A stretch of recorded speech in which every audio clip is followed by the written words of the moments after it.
I'm Dr. Wadsworth, and this is a message to people with ADHD. ADHD does not make you stupid. It makes it more difficult for you to pay attention to boring things.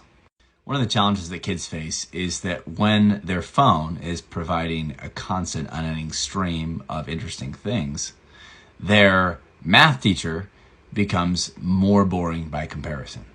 This presents an extra obstacle when it comes to paying attention in class.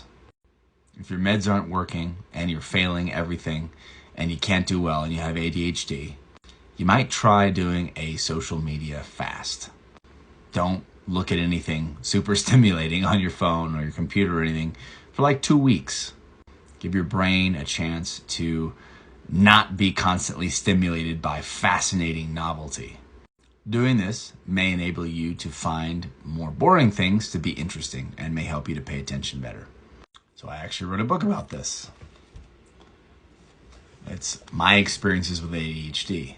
When I was in high school, I had a really hard time studying. I did terrible in school. I had to take pre-algebra 3 times. But as I started going through college, I started learning how to induce hyperfocus, which is what my book teaches. And I started getting straight A's. I had good enough grades that I realized that I could get into medical school. I took the prerequisite classes and did well on those, and then I took the MCAT and did well on that, and I was able to achieve my lifelong dream of becoming a doctor. When you have ADHD, your mind works differently. It's driven to novelty and discovery and creation capacity and all kinds of different things. If you learned how your mind works, you can work with your mind to do well in school or anything. The trick is inducing hyperfocus. Remember, with ADHD, you're not dumb, you're different. I like to think of it a little bit like a bird. Birds are good at flying, but they're not so good at swimming.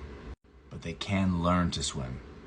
And my book is my experience of learning how to do that and what I learned. There's a link to it in my bio.